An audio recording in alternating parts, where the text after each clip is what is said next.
Il y a très longtemps, dans un monde qui ne ressemblait en rien à celui que nous connaissons aujourd'hui, vivaient trois amis inséparables. Le vautour, le calao et la poule. Ils étaient unis par des liens indestructibles, partageant chaque instant ensemble, dans les plaines infinies du monde naissant. Mais un jour, un mal mystérieux s'abattit sur eux. Le premier à être touché fut le vautour. Il commença à perdre toutes ses plumes sur la tête. Jour après jour, son crâne se dégarnit, le laissant complètement chauve. Cet événement étrange le tourmentait. Il se sentait vulnérable, différent. Puis ce fut le tour du calao. Une anomalie apparut dans son bec, qui se tordit d'une manière déconcertante. Ce bec, autrefois symbole de fierté et de beauté, était maintenant une source de gêne et de douleur. Et enfin, la poule fut frappée par des crampes terribles dans ses pattes, l'empêchant de se déplacer comme avant.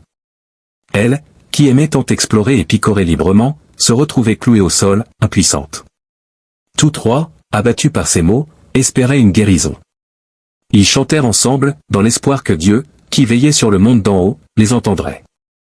Mais malgré leur chant, aucune réponse ne leur parvint. Le ciel restait silencieux, comme figé dans une attente énigmatique. C'est alors que le vautour, exaspéré par l'absence de réponse, fit entendre sa voix grave et déterminée, assez d'attendre. Si Dieu ne vient pas à nous, alors nous irons à lui. Il se dressa de toute sa hauteur, ses ailes larges mais déplumées battant dans l'air. Le calao, toujours enclin à suivre les idées audacieuses, hocha la tête. Oui, nous ne pouvons plus patienter. Nous devons voler jusqu'au ciel et exiger de Dieu qu'il nous guérisse. Mais la poule, la plus sage des trois, les observa avec inquiétude. Mes amis, ne sommes-nous pas un peu trop téméraires? Dieu a sûrement ses raisons. Peut-être nous testons-ils.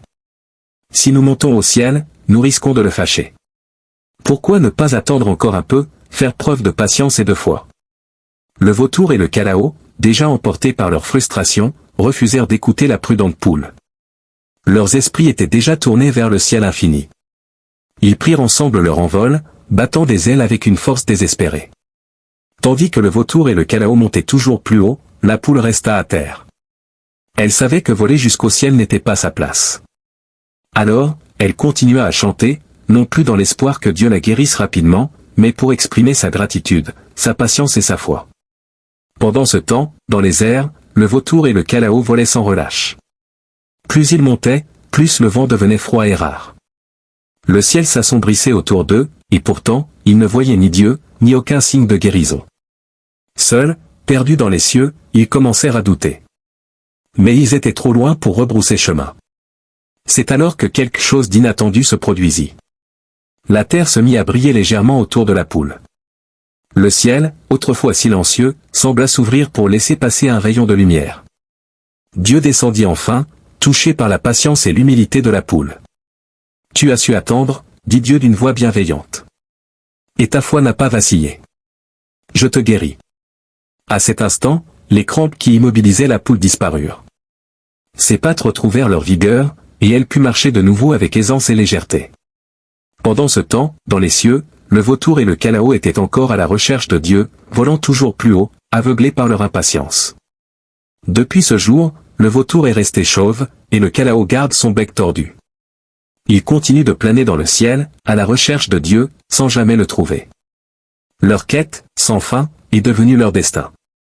Quant à la poule, elle symbolise la sagesse et la patience. Elle est restée sur terre, marchant librement, rappelant à tous ceux qui l'observent qu'il vaut mieux parfois attendre que d'agir trop vite. Alors, quelle leçon retenir de cette histoire? Parfois, la patience nous apporte ce que nous cherchons, même quand nous croyons que le temps joue contre nous. La sagesse réside dans l'attente, la foi, et la reconnaissance des limites de notre propre pouvoir. Merci d'avoir écouté cette histoire. Si vous avez aimé, n'hésitez pas à laisser un pouce bleu et à vous abonner pour plus d'histoires captivantes. Que pensez-vous de cette histoire? Laissez vos réflexions dans les commentaires, et à très bientôt pour une nouvelle aventure.